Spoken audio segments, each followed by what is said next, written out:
Welcome to the Plant Yourself podcast. I'm your host, Howie Jacobson.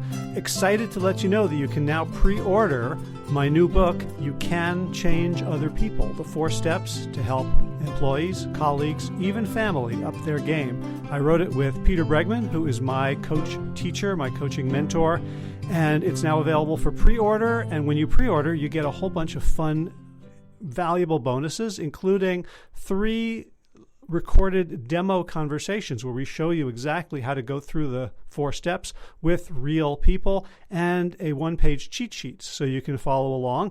The book itself, when you pre-order, will arrive in your mailbox or inbox on September 22nd, 2021. Here's how to do it. Go to plantyourself.com/pre. That's just P-R-E, all lowercase. That will forward you to the page on the Bregman Partners website that has all the information about how to pre-order. Basically, you just order somewhere, either online or at your local independent bookshop, and you send us the receipt via email, and then you get your bonuses. So I'm really hoping that you will help me make this book a big success. I hope you will find it very valuable, and that once you get it and read it, you'll use it and recommend it to others. And so if you've been listening to this podcast for a while and you have gotten value, this is a really easy way for you to give back. It would be a huge help. So again, that's plantyourself.com/pre, P-R-E, all lowercase. All right, let's get to today's show. If you're listening to this podcast, my guess is that sometimes, or maybe a lot of the time, you feel like you are right in a world that is mostly wrong, whether it's about health and nutrition, or environmental politics, or ethics, or racial and social justice, or whatever else. There is so much that we can look out and see is wrong in the world, and we may have solutions.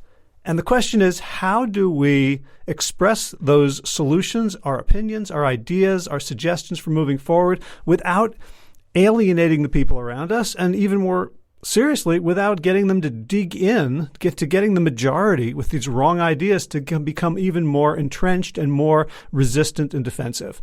So that's what I talk about today with my guest, Todd Kashdan, who is the author of a fantastic new book, The Art of Insubordination, How to Dissent and Defy Effectively. We talk about all sorts of fun and interesting and important stuff, and I hope you really enjoy the conversation and get a lot out of it. So let's get to it. Todd Kashdan, welcome to the Plant Yourself podcast. It's so good to be here. Yeah, I am really excited. I saw your new book, The Art of Insubordination, mentioned on a Facebook post by Russ Harris, whom I follow, and I just immediately got it because of Russ and because of the title. So, and I know a lot of my listeners are very passionate about lots of causes, and most of us do it poorly. So I'm really very, yeah. In fact, the more passionate we are, I think the worse we tend to do. Yeah, there's just this interesting ideological blindness we have where if we are hyper-focused on one cause, we tend to kind of really sift the evidence, accept have different standards for the evidence that supports us, and we kind of are really good at using our critical thinking skills to dismiss all the other information out there. Yeah. So before we talk about the book, we have to bond about Action Park. Wait, where are your scars on your body? They're all psychological. No, I knocked myself out at Action Park on a trampoline. Which ride was the trampoline? I don't remember that one. I wasn't going on any of the water rides. It was they just had like places where you could like just these bouncy trampolines, and there was like too many people on them. Oh, so what did your chin hit? Another person? My knee. Oh, ow. Okay.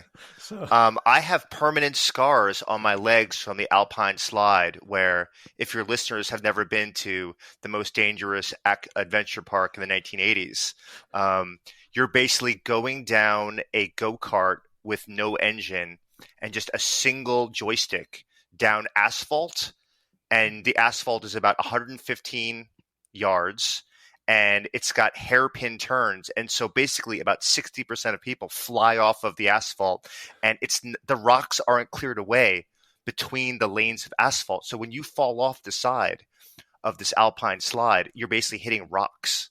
And there are a couple people that were unconscious, and I think there's at least one person died from a brain hemorrhage. And this is before America was a litigious society, so kids would just walk away with blood dripping down their face and their legs. And the thing was, in the 80s, you love the fact that you had autonomy as an 11-year-old, and it was a dream that no adults told you couldn't do or say anything. Yeah, no, it was an amazing place, and you mentioned, you can Google it, and there's Seth Porges made this incredible documentary just about a different time. Right? How old were you when you went there? I was a teenager, so I think I might have been like 19 or 20, maybe. I think I was actually Okay. I was leading a youth group, so I was I was a young Judea leader in college, and so we took a trip there, like the let's say like late 80s, mid 80s. And then how did everyone fare in terms of the parents? The parents being handed back a bunch of kids with Band-Aids and eternal scars in their bodies. Yeah, I don't remember. So it either was terrible or it wasn't, and I've either repressed it or haven't. But, yeah. But somehow this is a metaphor for life, right? Oh, it is an exemplar. If I was writing a parenting book, I would use Action Park as an exemplar of supporting your kids' autonomy, treating them that they're more intelligent than you think they are, and recognizing that they have to have accidents, and it hurts to see it. So don't go to Action Park with them. Be there to welcome them back with a nice hug and some ice cream afterwards. Because if you were to watch what happened to those kids that are jumping off 60-foot cliffs and doing motorboats where the grease would drip out into the water and you could smash your motorboat into other kids' motorboats, you would never let your kids ever go into that park. Right. In fact, the thing I did as a teenager, when I was the summer I turned 15, I went on a teen tour from this company they're now out of business, and it was unbelievably wild. Like from the sexual exploration that these are kids like from like 14 to 19, which is a pretty wide age range, to the crazy things they let us do. And I've got to say, I have a couple of friends who still from that tour. It was like the best experience of our lives, and it was terrifying at the time. What was the terrifying part? So I remember us jumping off a bridge, the bus went over a bridge, and the leader said, "Hey, let's just jump off. That looks like fun." Like I don't even know if the first person knew how deep the water was in the river below. We would do these slides, sort of like Alpine, but they were like on the side of the highway, like sluices for water runoff, just like with concrete sides, and we'd all go down that. We'd all end up with needing betadine on our wounds. They let us off in like Los Angeles and said like meet back at the bus in 9 hours. So the beauty of that story is we need to allow the individual differences. Is that society would not function, no group would function if you had all introverts or all extroverts. You need the risk takers that are the first ones to jump off the bridge. I personally always tell my daughters, go third. The first person might have been lucky. The second person starts to create a trend, and then you can see whether there's a large rock underneath the water that you can't see from the surface. But you need a combination of both. No group is going to survive if you don't have risk takers and cautious, calculated characters that are working together. Right. And that definitely segues into the art of insubordination, which one of the most challenging things is to align yourself with people who are very different from you. Right. I think that's like when I was reading through all the different points, like that seems to be the hardest thing to understand, that there's diversity and inclusion that needs to happen for any movement to get off the ground. Yeah, every day has a different story that you can give about this, about that this is one of the lingering prejudices in society. It doesn't matter what country you're in, is people that don't think like you don't want to be around them because they don't give you a sufficient reinforcement. When you can be around people that validate you and tell you how smart you are and finish your sentences. But one of the things that the science tells us is that our ideas have to be stress tested, especially if it's going to relate to our performance, our functioning at home, our functioning in our relationships, our functioning of developing ourself and identity. Is if we're around people that disagree with us, the worst case scenario is we have to sharpen our arguments and we lose the argument that time. And the best case scenario is we develop more knowledge and wisdom and we have a little bit more uncertainty and doubt. And even better, we might have changed our mind and realized that maybe we were too extremist, or maybe we were too moderate in our thinking and that we need to be more extreme. One of the big fault lines in conflict management is the belief that there's some middle ground defined between two people. And you forget that sometimes you should both be closer to the margins. And the only way that we can test the quality of ideas is to actually work with those ideas with someone that has some semblance of skepticism plus good faith plus intellectual humility, where they believe they can actually require information outside of just them to understand themselves, the world, and other people. Mm-hmm. And I love you have so many great examples and like giving people phraseology for how, like, it doesn't take two people to start that process. Like if you're a person of goodwill, I love you have something about the goal of conversation is learning, not persuading. Right? Like if someone is trying to persuade me and I just go into learning mode instead of defending myself against their persuasion, they'll come around. They'll get more curious too, won't they? Yeah, this is from my colleague Francesca Gino at Harvard. And I had a class in my Science of Wellbeing course yesterday where we were talking about one of the biases that society doesn't spend enough time talking about is physical attractiveness.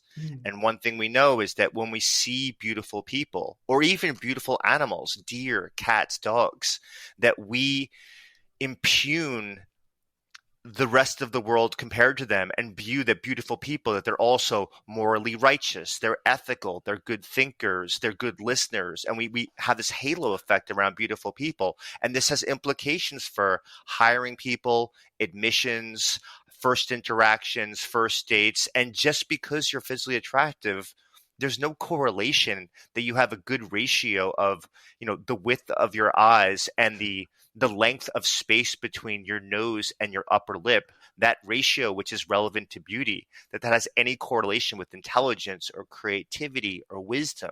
But you have to understand the bias in order to work through the bias. And I can tell you that this class yesterday, it was uproarious. There was so much discontent with the notion that we should even be talking about attractive people that I was actually dumbfounded of, and I just kind of pointed out regularly of this is why we have to talk about it, is we're so uncomfortable acknowledging that not everyone is equal in physical attractiveness.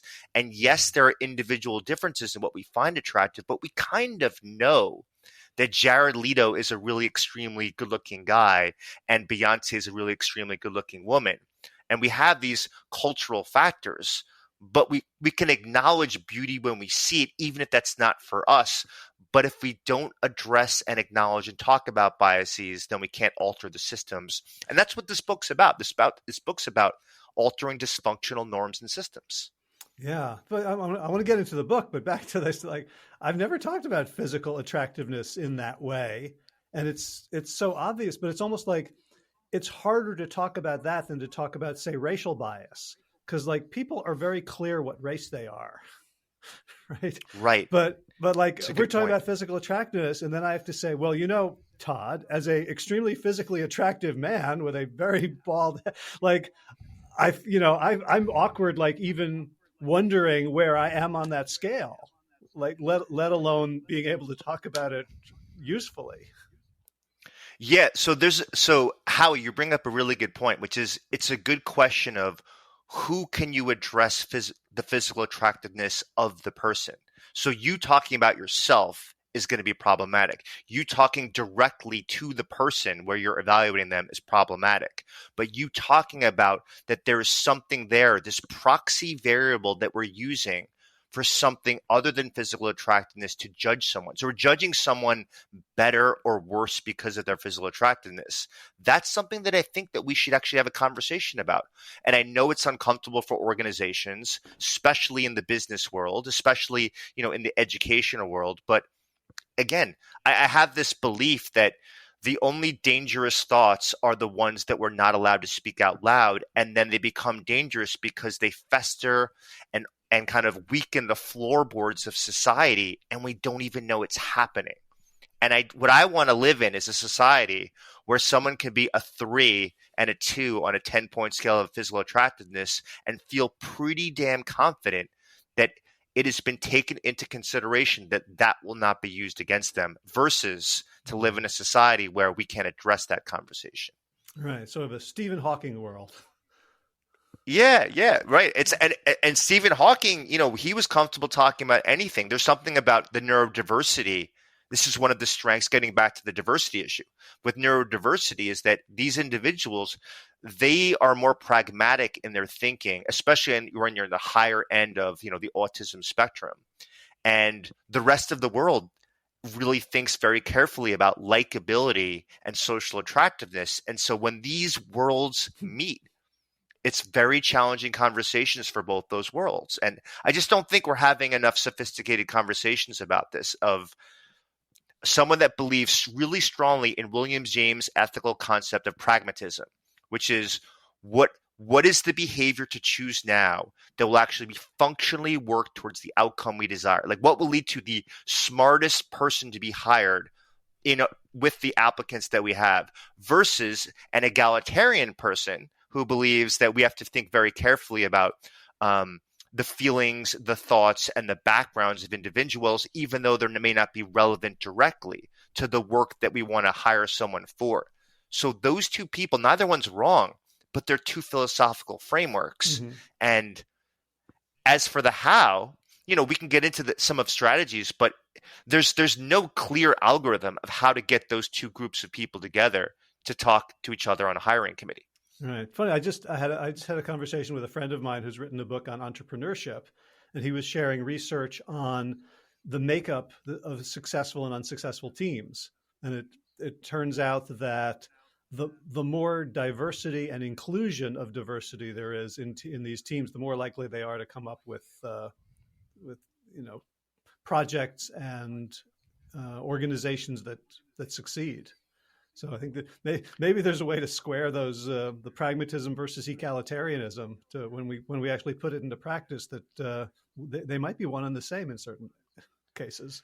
Well, it's if you look at the data and there are meta-analyses, it's not that impressive about demographic and functional diversity improving the performance of groups as a main effect, right? So just a singular thing, if we increase the ratio of men and women in a group, if we increase the racial demographics of a group, it's not impressive in terms of predicting better performance by the group or more creativity that happens there. There are other variables that have to be at play to unlock the potential of diversity.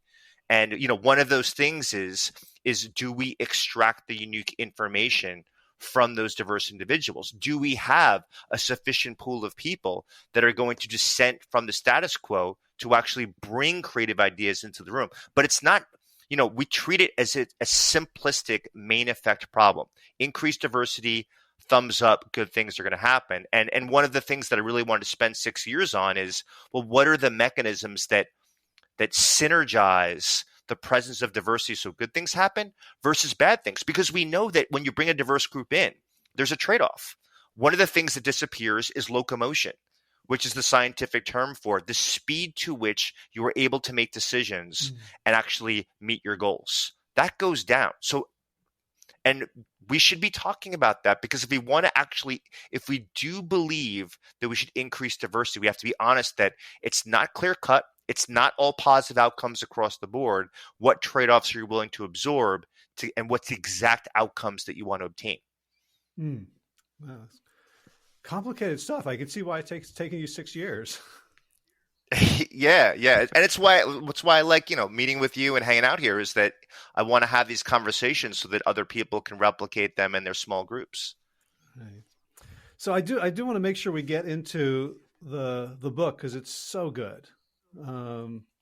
Thank you. And so the first thing I love is that you start by telling a story that I've known my whole life and never attached any significance to, which is Rick Barry's underhand free throws.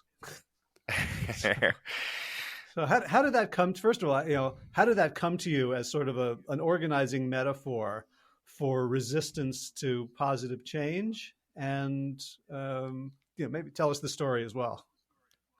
Yeah, well, I think the personal backdrop's a little more interesting. Is I don't know if we have a video for this podcast, but I look like an athlete, but I have no athletic potential whatsoever. And I know this because I'm a 47-year-old man, and I made it through all of those grade school years with only a moderate amount of bullying.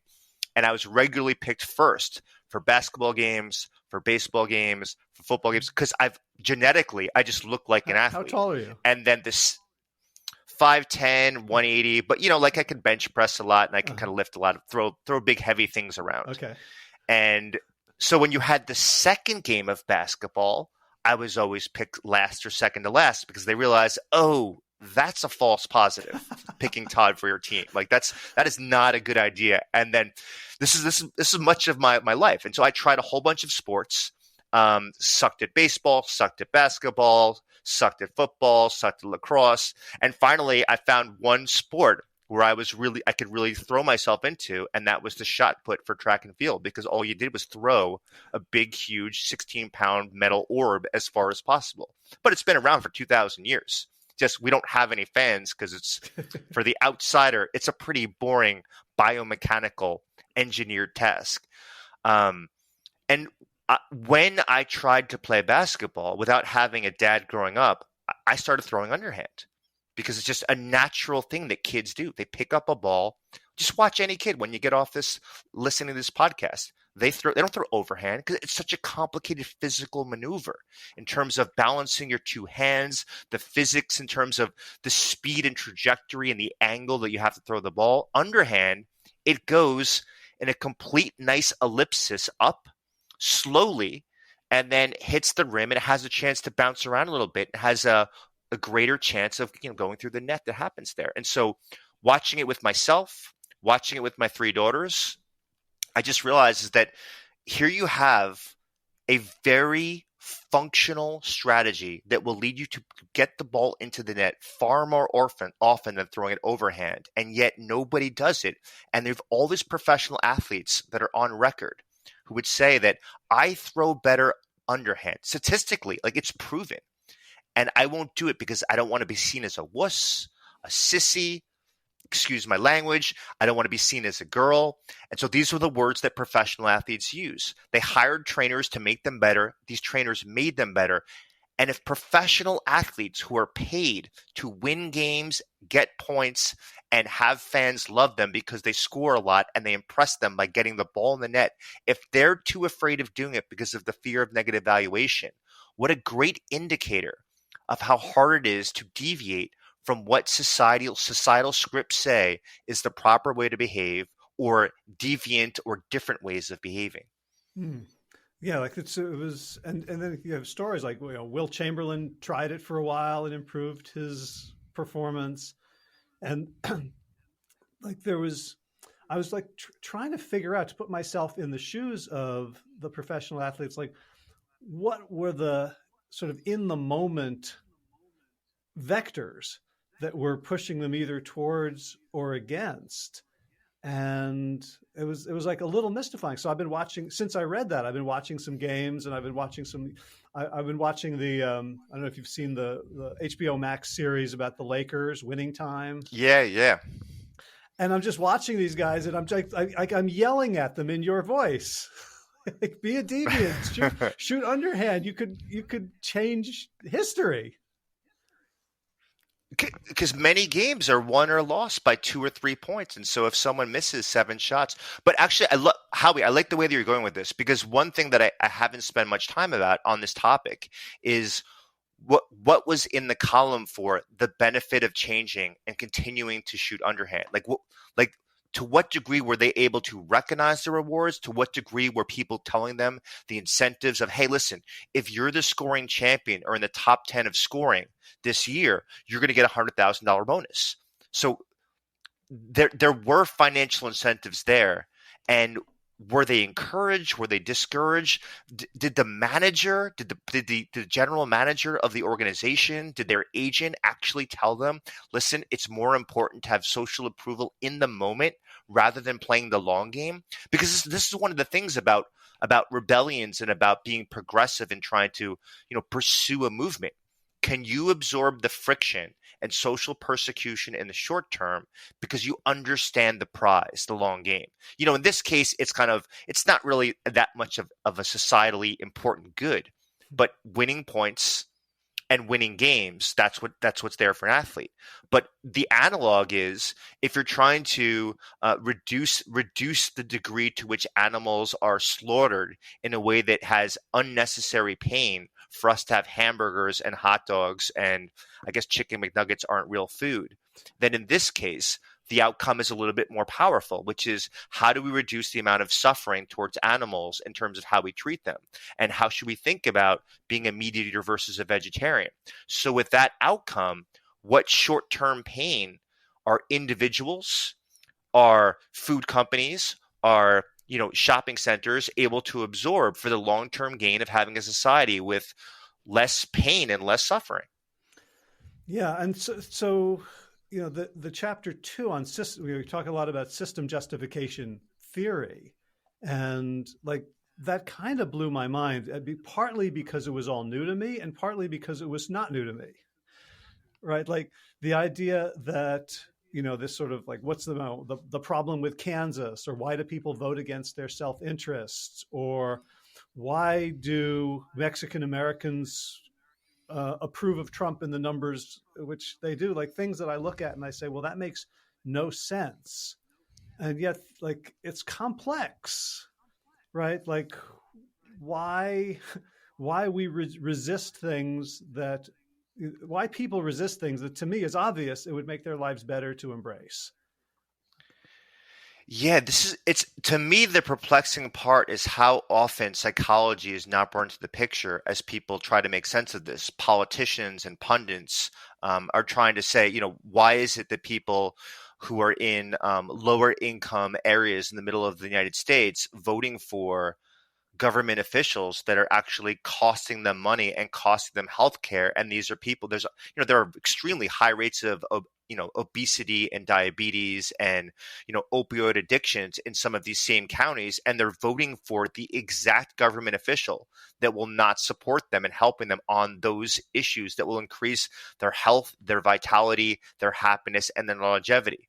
And it's just amazing how much group dynamics helps us understand how people make these decisions. The issue of yesterday was mass mandates on airlines being changed as people were in the mid-flight, and pilots were saying, listen, it was just changed. We are hour 1 into traveling cross country, so if you can choose to take off your mask or not. And what was interesting about this was watching the responses in the news and people personally who are on these flights, and it broke down into political groups. And you can guess people's responses, but I watch in the field of psychology where almost all of my colleagues are bemoaning the fact that this mask mandate was removed, and nobody's talking about scientific evidence. Nobody's talking about the Center for Disease Control. Nobody's talking about the changes in the trajectory of COVID and COVID diagnoses, but also illness, injury, and death. They're just relating to what the group says they should be saying and what the group's norms tends to be. And that's interesting, that if scientists who are obsessed with evidence go down this rabbit hole, we can't expect anything more from the layperson who is just trying to understand how to put food on their table and make sure that their kids get to soccer practice on time. Yeah, and and one of the things you point out is that the more stress someone is under, or the more oppressed a group is, the more vulnerable they feel, um, the more likely they are to support the very system that's oppressing them. Right. And that makes sense. I mean, Howie, you and I can think about when have we had a very high allostatic load where we were so overburdened with maybe a physical injury or relationship problems that we wrote worse. We had our IQ dropped by 20 points because we couldn't function well. This is what happens. We know this. Roy Baumeister has this great body of work showing that when people are momentarily induced to feeling a state of loneliness or disconnection from a group, that they actually show a drop in intellectual functioning, and they make worse decisions, and compared to when they're not in those states. And so this intellectual drop, it's not permanent. It's a momentary thing that happens when we're stressed. And I think it's another vantage point of thinking about marginalized individuals in society. Are we evaluating them, assessing them for jobs and for making decisions about mortgages and for making decisions about their health care when they're in a situation where their allostatic load is too high? Mm-hmm. Yeah. And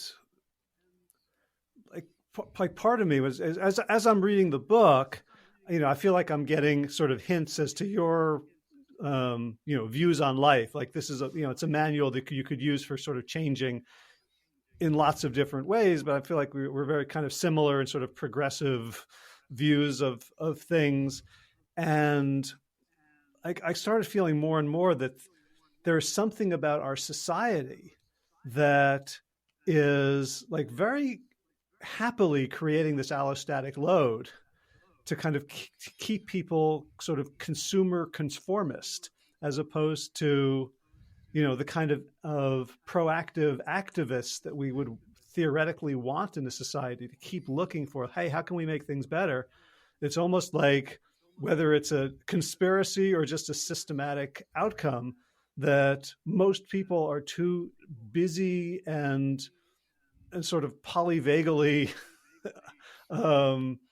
overwrought to try to change anything in the system.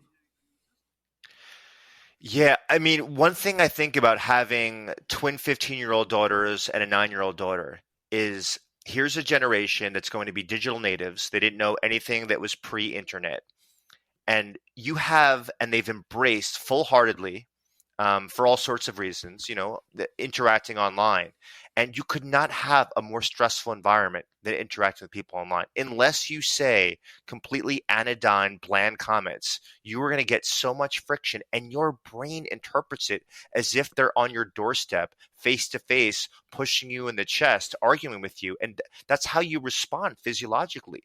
And to have an environment where this is your primary form of relating to people and you're never off the clock, what is that going to do to people's decision making? Because one thing that I'm interested in is I'm not interested in rebellions, really. I'm not interested in dissenting by itself. I'm interested in how do we get closer to a utopian society. And as long as we have systems of communicating with other people that are unnecessarily stressful, and there's a lower level of empathy and compassion in these social communication systems, we're not going to make the level of progress that you can. And it's not about reducing social media necessarily. It's about how can we communicate more effectively in a way where you aren't anonymous. You are able to actually recognize someone's heart and their spirit and their personality. You connect with them there.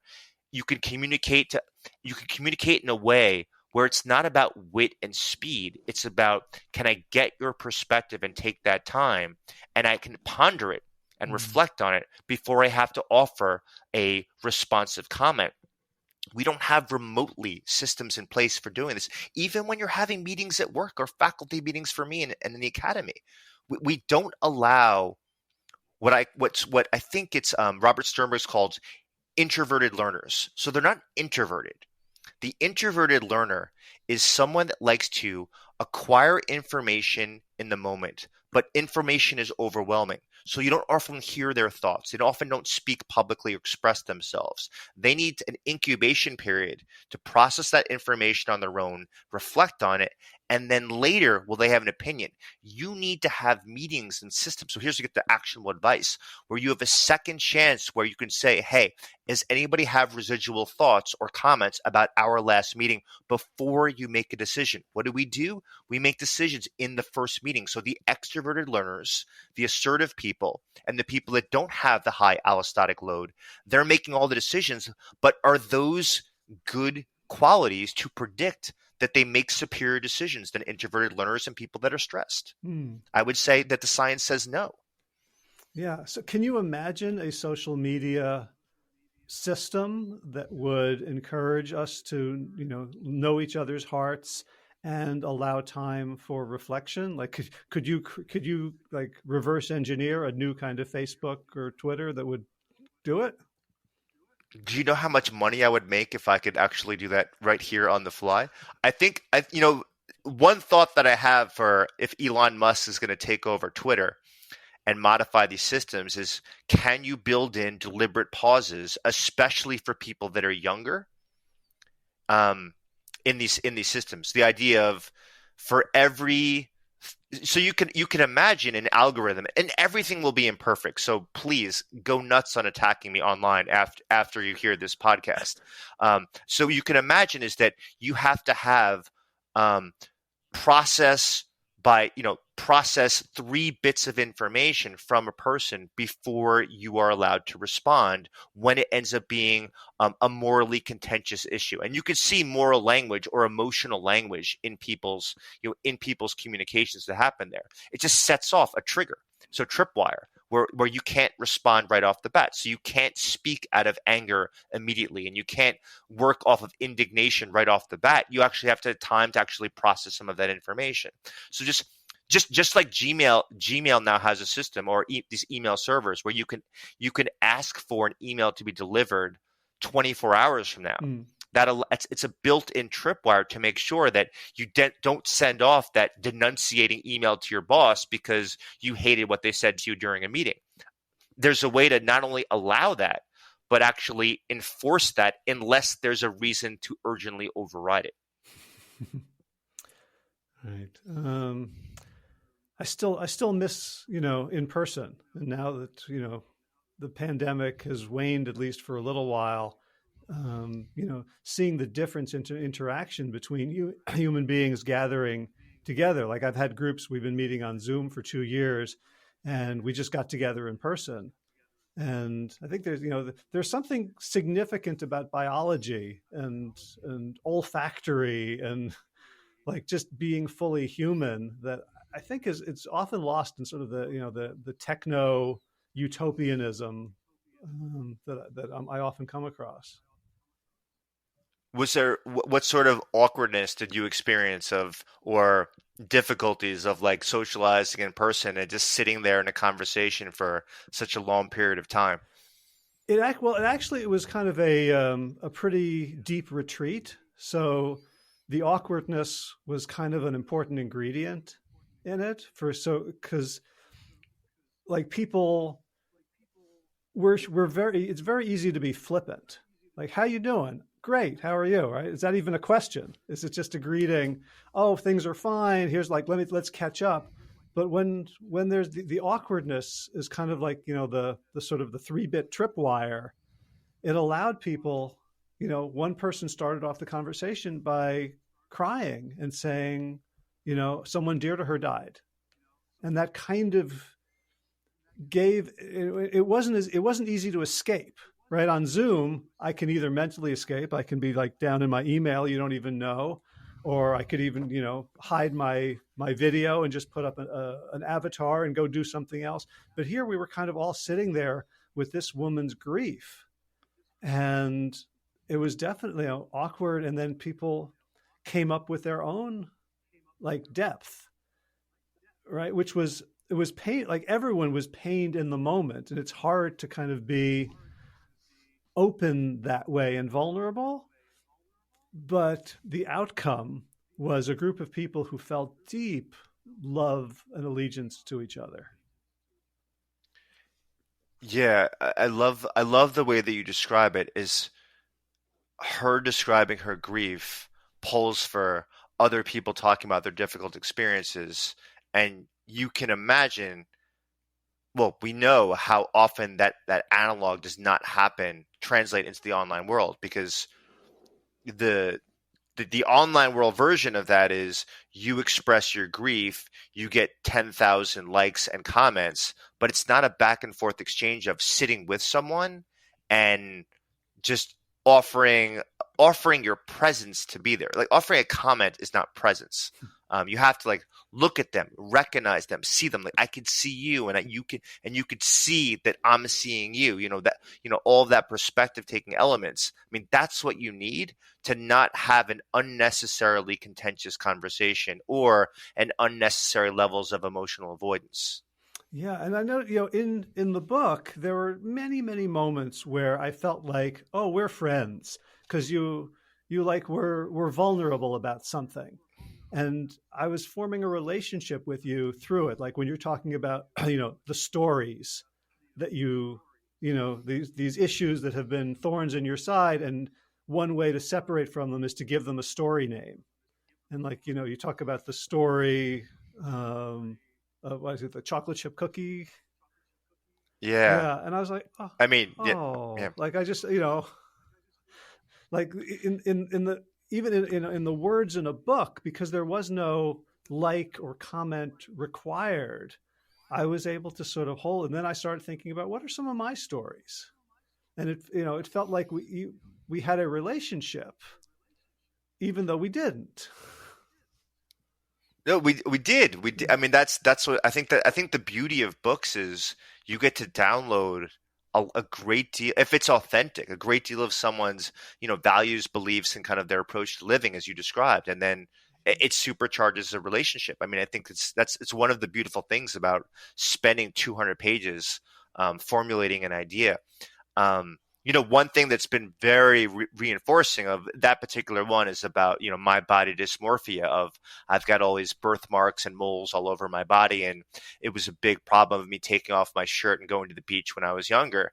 And, I didn't give all the gory details of the story of how a 17-year-old pointed out to me of how absurd it was, because just look at the skin tags, look at the scars on every person around you. Like, there is no body that does not have blemishes and asymmetries and mess ups that are on there. And I can still remember exactly the moment of that 17-year-old micro mentor that offered me that bit of feedback, because I didn't want to go in a pool party. I think it was in 5th grade that happened there. And you're seeing more conversations that happen as a of male body dysmorphia. There's been a lot of, for decades, people have talked about how women are sexualized in the media, and kind of the obsession of women having their physical appearance has to be sufficient quality in order to be taken seriously. But that conversation hasn't really been discussed about men. And now you have a conversation of men's obsession about muscularity to show as shortcut to showing that they have sufficient masculinity to pass muster for the social script of I belong as a man and as a powerful and empowered person in the world. And the shortcut is developing muscularity. Mm-hmm. And that leads to a lot of pressure, especially if you're young and you don't have other identities that you're relying on. You don't have a work identity, and you don't have a romantic identity, and you don't have an identity as a primary caregiver for someone with dependence. In that case, a 15-year-old boy is very vulnerable to overly identifying that if their body is too skinny or too overweight, they as a human being are fallible and problematic and dysfunctional. And so it's nice to get emails from people. It's nice for people to kind of reach out about their stories on these topics, because I think we do a short shrift for treating the well-being and the mental health of men. I think we do it for everyone, but I think men and boys are particularly ignored right now in society. It's always shifting. Right now, there's always overcorrections. Right. And, and there's certainly plenty of pain to go around. And so one of the things that was interesting about reading it in a book versus, like, I think there's people who do it well on social media, but I often feel like when I'm being vulnerable on social media, I'm kind of weaponizing it somehow. That it's either manipulative in some way, or it's like, look at me being so vulnerable. Like Right. I think it's almost like it's hard not to be performative. Yeah, I mean, the best advice that I have for people is to really carefully evaluate how you respond to people's self-disclosures and their comments, and how people comment on those comments, and to not turn to social media to find your sense of belonging unless you lack it in your everyday life. I think if you are fortunate enough to have a close network of individuals where you can gradually disclose important information about yourself reciprocally, back and forth to each other, don't go to social media to satisfy your need for belonging, because it'll unnecessarily detract from it. Now, if you happen to be, in the LGBTQ community and you live in Oklahoma and you can find other people around the world, this is the beauty of social media, is you can find your peoples like online. I mean, that's a beautiful thing. And I would say treat it with care. As you're describing, right? Reveal something because there's a functional purpose for it, and ask yourself if you're doing it because you want to express that you are this complicated individual, or because it's so painful that you can't hold it inside anymore. The latter is very different than the performative former in terms of psychologically satisfying your needs and forming alliances that are going to help you reach your human potential and help you, on your missions, whatever those missions are in life. Beautifully said. I do want to talk about chapter 4, because I think that's the thing my audience most will benefit from and needs to hear. And the title is Talk Persuasively. So I can say, as having been part of the plant-based / vegan community for a long time, we can talk so persuasively that we persuade no one and turn off everyone. Like, I'm glad you have the self-awareness of that. It's great. Oh, I mean, I think many of us have the self-awareness. We just blame other people for it. Like, if I just had a bigger megaphone, or more fake blood to throw at the fur wearers or whatever, and I just I wrote to I do some writing for a blog that's very sort of food, ethical and sustainable, food for all, and I realized, they're doing all the things that you talk about. So I would love to just talk about the principles. And the first one, I love the phrase you say, be an insider, not a sidewalk preacher. Yeah.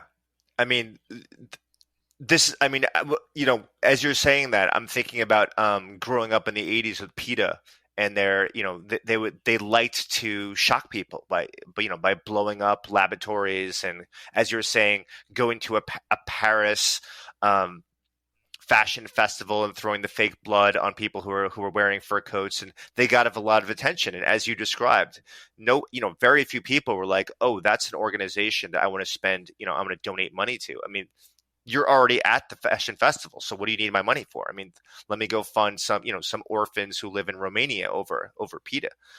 The idea of attention and eyeballs is a proxy for persuading and adding to your coalition. And as you're saying, like, it's not the case at all. I mean, so the idea of not being a sidewalk preacher is, we want to, when we are in the minority, and your community is a minority, is believing that meat is problematic in terms of consumption, of how we consume it, and we should eat more ethically and think about who are the suppliers and producers of our food, and actually spend time kind of pondering and being mindful about this. you don't want to preach that everyone's in the wrong. You don't want to be threatening to other people's identities. And as we've been talking about, who suffers the most is marginalized individuals who are on food stamps and they have such a small amount of money. And what's the most expensive food? Ethical, highly advanced food that kind of makes sure is that we're going to use safe, careful techniques to in terms of curating edible products. Healthy food has always been more expensive than unhealthy food. So that's not an effective way to strategize. That's a street worker approach. To be an insider is for you to actually think about it from the perspective of what is the ease of following the message. And that is financial, psychological, time, effort, energy. And that's how we have to be thinking about messaging. And if you make it complicated in terms of finances, you're going to lose people, even people that have money, because then it's going to be about status as opposed to they care about the cause. This is what happened with electric cars. Electric cars have been so expensive is that people buy them not because they care about the environment, but because basically they're signaling is that they're the type of person that cares about the environment. And that's not an effective way to move a society from gas guzzling engines to electrically powered engines. Right. Yeah. It turns out that Beyond Burgers are a better, advocate for plant-based eating than, Nobel laureates. Could not have said it better, right? Because the ease is how do I get my hands around really amazing, enjoyable food? And that's ease. I mean, that's you want to go that route. If you make it sound like it's going to be, it looks like bacon, it feels like bacon, but it doesn't taste like bacon, and it's more expensive than bacon, well, you just lost a ton of people. Now, if you have a taste test about that it's actually better because you don't feel the fattiness, which all of my kids can't stand, and neither can I as someone who's health conscious. Now you're moving in the right direction for persuading people of you understand that you people want food that tastes good. Right. So how do we think about emphasizing commonalities? A lot of people I know who are the most passionate, they call themselves abolitionists. And they're doing it consciously, evoking that they're fighting against slavery. And if you're, a person fighting against slavery in the 19th century, first half of the 19th century America, like you weren't talking about, well, let's make slavery better or more humane, or let's change the economics. It was just like this categorical, we are fighting against evil. And I don't see that message, I see that message working in certain places to take people maybe who are in the tent, but like right to the center pole. But how do you help people who honestly see, a holocaust of animals, to talk about things like ease and convenience and cost, and stay true to themselves? Well, one thing is, I think, just building off of what you said, anytime you make the argument between good versus evil, it's a simplistic argument. It's easy to sell, but that means that those people that you're looking for as future adherents and advocates of your cause, right now they're evil. And so you are demoralizing and you are dehumanizing their approach to living now. So right off the bat, you've got people, their defenses are up. They view it as a threat. And as you mentioned, in chapter 2, talking about status quo bias, one of the things that makes us pull for the status quo and not lean towards the benefits of changing is believing that it is threatening to our identity to try to change that way. So we have to have the whole metaphor of a Holocaust and slavery evokes such strong imagery, because basically you're saying that people are pro-slavery who are on the other side. So you are immediately alienating them. And so you have to figure out what is the way that you can validate people's approach, where it's forgiveness, reconciliation, and a sense of understanding of course you would have eaten meat your entire life because you've been bombarded with this many commercials over this many years of your life. And who's been spending the most money on commercials? It's been McDonald's and Burger King and Wendy's. And so we understand that you've been culturally programmed your entire life. What we want to say is it's not the only way. And so in this way, the enemy is a common enemy, and that is this capitalistic enterprise that has altered people's minds over the course of their lifetime, which is true. And so if you do it this way, it's a way where you can grasp their life history, and they don't have to look at their prior chapters as some moral failings, but as this led me to now, where now I have the wherewithal to make a stronger and a better moral decision. And that kind of approach is going to work better than going for the Star Wars Luke Skywalker versus Darth Vader approach. Mm-hmm. Yeah, and at the same time, though, I'm thinking about, I think it was P.T. Barnum. No, it was somebody else. It was someone whom I remember saying it's easier to fool someone than to convince them that they've been fooled. Right. So even saying you've been programmed, like people bristle at that. Like, no, I'm not. I'm making my own choices. We've always eaten meat. So I'm glad, Howie, thank you for pushing back. The key element of that was not the brainwashing part. The key element is if you can break it down into so my friend Carla Starr wrote a book called Making Numbers Count.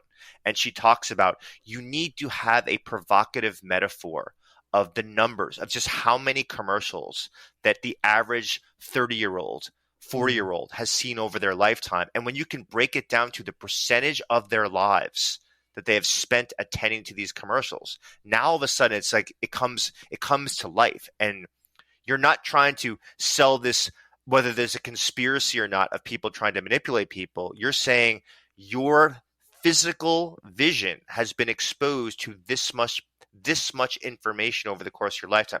That's the part that will convey people. So, and that fits with another principle, which is one of the ways as a minority, in terms of you're trying to alter the status quo, is as much as possible focus on objective information as opposed to subjective tastes. And that's objectively, you and I in our lifetime have been exposed to a lot of commercials. And it's not in the past 5 years because a lot of us have cut the cord on our cable. But those early years of sitting in front of a TV, they really altered our tastes. Now, focus less on the mind control, excuse what I said before, and focus more on, can we turn it into very compelling numbers of 6 years of your life, I'm just making this number up, have been spent watching commercials. And these are the commercials that were the most popular during the 80s and the 90s. I love that, because that's actually not just objective and convincing. It's also interesting, right? We're having a different conversation in which my brain goes, oh, wow, that's something like juicy to chew on. That's like pleasure in this conversation now. Yeah. So we're moving away from the threat to curiosity. And so now what does curiosity lead to? It is the motivation to seek out new information and experiences in the pursuit of learning and self-growth. And so we want to activate that state. So if you give closure and you just say, you've been messed up by society and you've been making the wrong moral decisions, there's no conversation. That's a closed end conversation. But if you keep the loop open by saying, just think about this. How has your identity been shaped knowing that this number of years of your life you've been watching commercials? And you could think of then you, Howie and I and everyone else listening can say, what was I watching as commercials that infiltrated?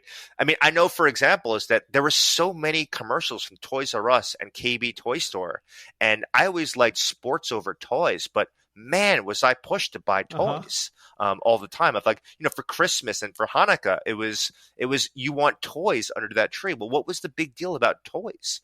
There were no commercials for books. There were no commercials for that much for sports equipment because sports equipment was cheap.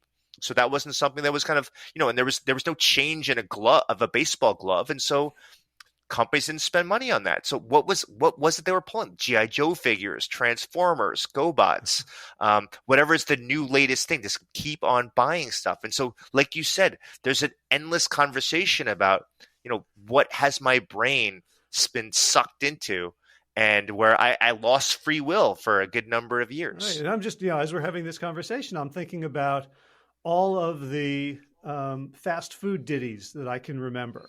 Like I can give you the Big Mac formula. Like, wake me up at 2 a.m. I can do 2 all beef patty, special sauce, lettuce, cheese, pickles, onion, and sesame seed bun, or have it your way at Burger King. Like now, like this is actually a fun conversation, and and at the same time, it's sowing the seeds for me later in the comfort of my own mind to say, gee, I wonder if there's something there. So it's almost like playing the long game rather than saying like this conversation has to end with your conversion.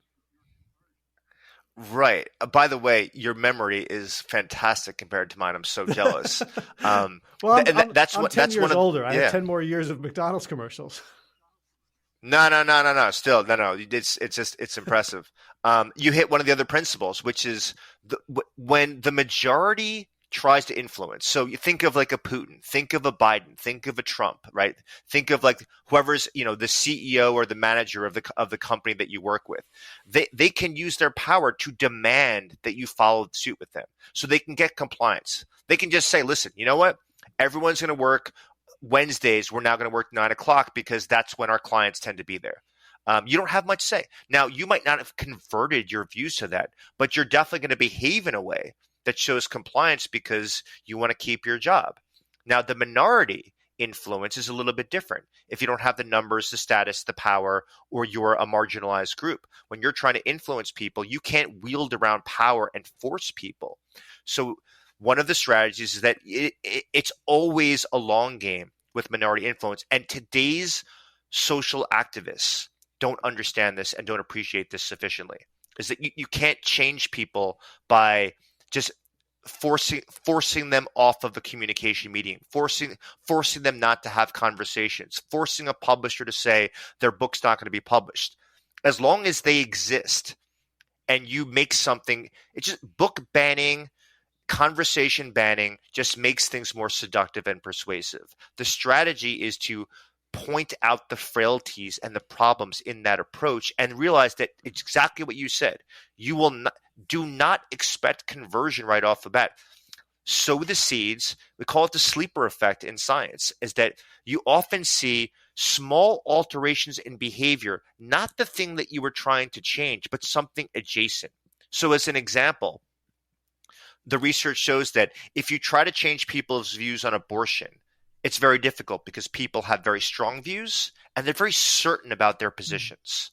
But often if people tell their stories face to face about the personal harm they experienced, either way you want to change on the abortion debate, to get people to realize that women should have more opportunities to actually be in charge of their bodies and have access to medical care, or you want to kind of ban all of these practices from, that women don't have access to any of this legally. Whichever approach you're going, it's when you hear these personal stories, people won't flip their views. But what you might get is that people actually recognize that women should have more rights elsewhere. And how come we're designing transparent staircases because they look aesthetically appealing in law firms and in large skyscrapers? Because if you wear a skirt and you have a transparent staircase, what happens when you're on a lower level and a woman's on a higher level? That happens there. Who tends to be architects? They tend to be men. And so they're not thinking from the perspective of women. So they might change their view over there, an adjacent place about women's rights. And then maybe later they kind of shift slightly in terms of their views about abortion. It's just an example, but it's the idea of you might not get the change you want, but you'd be surprised how you can shift people's views on adjacent topics and adjacent issues. So don't give up quickly, but also don't expect immediate results. Mm-hmm. Well, it's almost like you're asking people to prioritize human connection over their issue, or as like it's not just a means, but like there's something beautiful. There's something beautiful about not having the power to issue fiats, right? Like it's almost like that constraint means that when change comes, it's real. It's not just Biden able to say, okay, masks today, and then the judge in Florida says, no, I'm throwing that out. And then people take off their masks in mid-flight because he had no moral suasion over them. It's almost like the fact that we don't have power is like a plus in some ways. Right, which leads to another strategy that's effective as for a minority influence, which is don't be humble about showing the personal sacrifices that you're making by giving a message and expressing it publicly. And I think a lot of people make this mistake of not pointing out how many hours they put in for investigative journalism to understand that this meat packing company that's making poultry for citizens all over the world, how they're mistreating chickens. Well, how many hours did you spend? What did you miss in terms of your kids' sports and your kids', cello practice and their concerts because you were sitting outside doing a sting operation outside to actually, observe and do surveillance on that meat packing company? Well, make that clear. And that shows that you have skin in the game. And it shows that you're not just someone that's kind of like a fanatical extremist about meat eating, is that you're someone that cares about this and you are making personal sacrifices for this mission.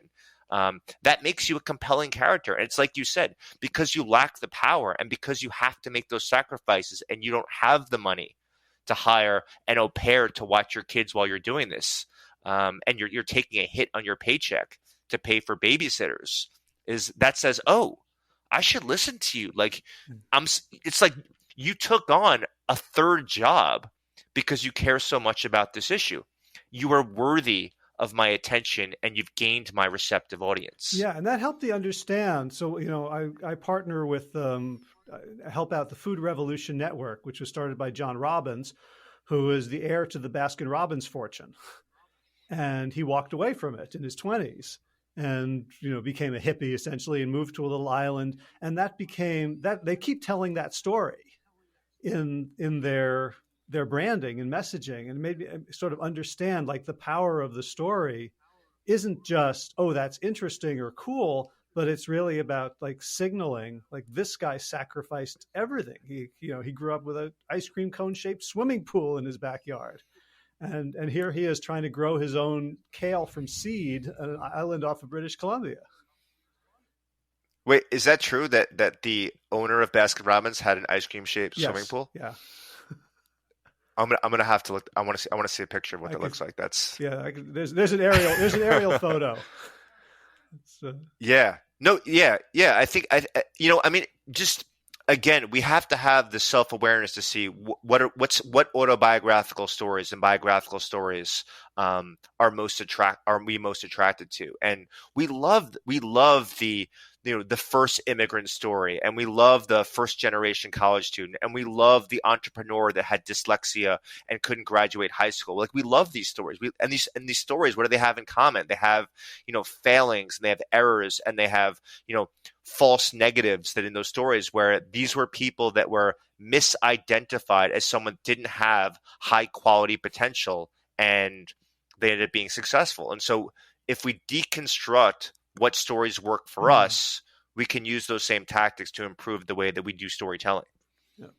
So the line that I bolded the most in the book, I'll give you the two sentences before it, and then the bold one. This is about spark curiosity, not fear. And I love that you then have a story of Semmelweis, which I have always read in context as here's a hero, here's someone to be like. And you're saying, like, here was this hero who was ineffective because he didn't follow these principles. It was kind of he's a cautionary tale, which I loved. And then you write, as a principled insubordinate, adopt a conciliatory and friendly tone. Don't shame, blame, or maim status quo enthusiasts. Love the poetry. And then here's a line: view exponents of orthodoxy as your future allies. And that just blew me away to go through the practice of seeing these people whom, I just want them to go away. I want to hurt them. I want to make them suffer. I want them to see what they've done, to say, no, these are your future allies. Because of course they have to be. And I thought that was like such a crux of the book and of the message. Thank you. I'm taken aback because it's cool. It's cool hearing my writing separated from the rest of the work that happens there. I can think of instances on both political extremes where they show there's so many problems on both extremes right now of this. I think of James Lindsay fighting critical race theory, and I can think of the insurrection on January 6th, last year in terms of on the Capitol, and in both of these cases, you have this required Steven Spielberg storyline of we are fighting evil and we are the righteous knights that are coming to save society, and there's no thought that's been expressed publicly by either one of those contingents, and these are both at the political margins of both groups, that the other group is they are valued, they have strengths, they have capabilities, and they are people that I want to be around, and I respect the fact that they have values that they're willing to actually sacrifice for and devote their lives around. And I want to be around intelligent people, even if they don't agree with me. There's none of that conciliatory tone. And we're going to live in a society with people who have an appeal towards leaders that we abhor. So Trump is the latest example, but he's not the first, and he's not going to be the last one.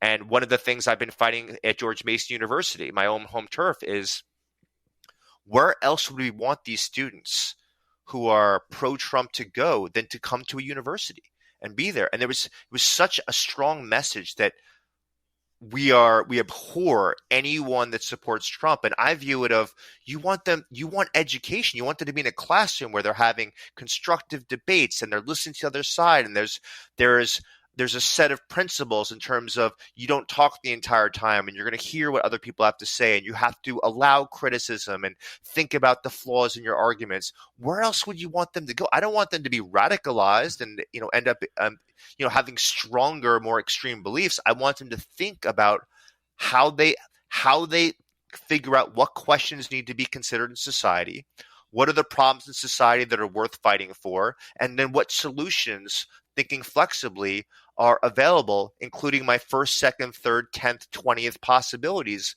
in terms of pathways for getting towards these solutions that are going there. So I want them to come to schools. And if you're on the other end and you're pushing, and you're fighting against critical race theory and you're pushing against diversity, well, you have to ask yourself, what do you want to do with people who have been marginalized their entire lives? Like, where do they go in your model where you're fighting against diversity? And if you're pushing strong for diversity, where do the older white men go? Because there's not really a discussion of where their place is. And it can't just be your time is up. We're not going to listen to you anymore. Your wisdom is null and void. That's not the way that a social mission functionally enters society, gets its tendrils in, and actually works in the long run. Well, and you had a chapter that I kind of was uncomfortable with, which was like, what happens when we win? And then we become the assholes we've been fighting against. It's rankled a lot of people, that chapter. It was on purpose. Beautiful. And it was like, well, I don't want to think about that. Right? Like, let's think about that when we get there. But then, of course, it's too late because the means we've used to get there has already marginalized and dehumanized. Yeah, and the thing about it, and we know this from Elliot Aronson's work, from the 70s, and a lot of his colleagues, is there when we move from love to hate, of these people are our friends, and then we take on a cause, and then all of a sudden they become the bad guys and gals. That hate, that loathing is so strong, and it's so memorable that it's very hard to reverse that once that occurs. And the other way, when you go from hate to love, the love is so powerful because it's earned, and that someone has changed their view about you. And some of the strongest relationships come from prior adversaries and nemesis, of realizing of like, listen, you know what, I was wrong about how I thought about you before. I apologize sincerely, and this is all done privately, not publicly. That happens. Some of the strongest relationships. Nelson Mandela has so many stories in his autobiography about the previous white nationalists that became some of his closest friends and allies, and people that he would go to when he was kind of trying to leading Africa. And there's so many models in there about the reconciliation that was made in Africa and how nemesis became friends. That we have to, you're right, we have to be thinking about this long before we win, because we have to constantly remember this precept. Love to hate is really hard to reverse. Hate to love is some of the strongest love that ever exists. I don't know if you watch the HBO series Euphoria, if you've seen any of that. There's a scene where the sponsor is talking to his AA protege, saying basically, she's talking about like she can't forgive herself for things she's done, and that's why she drinks.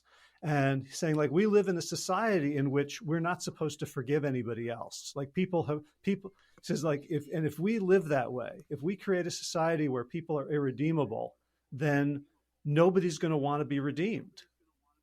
And I don't want to live in that world. It's a good word. Yeah. I'm going to start using that more often. And this allows you to understand. Doesn't mean you have to agree. It makes you understand why people choose paths that are contrary to your own. If you cannot give an olive branch to people, why would I spend my limited, scarce time on this earth engaging with you? And then as you continue complaining that there hasn't been a sufficient apology, they haven't made amends, you would expect them to kind of, reverse their wrongdoings in the past. Why? Because there's no path for them to have anything other than negativity. And we have to have some openings available, and it's a tough conversation, and I don't see a sufficient number of those conversations. And what I'm suddenly realizing is that at least in the plant-based movement and the vegan movement, the strength and courage required isn't the courage to throw paint or stand up or yell at meat eaters. The courage is to show restraint and compassion and love because of the opprobrium you're going to receive from your own community for being disloyal. Wow. I love that. It's great. That should be the trailer for this entire episode. I'll go look at the time. 1 minute, hour 13:53. I'll go find it.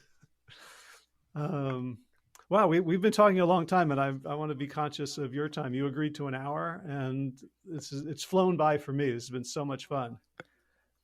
No, what I love that we're talking of a value framework that you hold deeply, that is not one of my missions, and it's really useful to talk about these concepts and the science in a very concrete way. So using, kind of this plant-based ethical eating system as a way to kind of really bring this content to life is really fun for me, because I haven't done this before. Awesome. Well, thank you so much. So let's make sure people get the book, The Art of Insubordination: How to Dissent and Defy Effectively.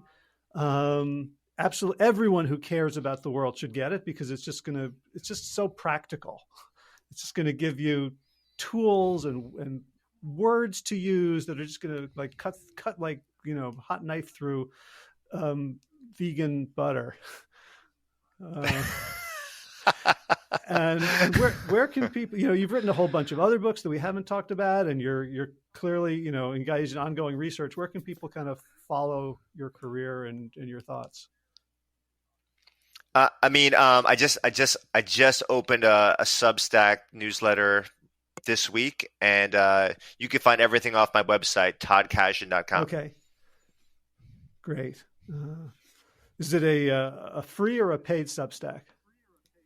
Free, yeah. My mission right now at this point in my career is educate the public about science. I published a lot of scientific articles, still write pieces, but I really want to get the science to the people. So why would I charge people for that?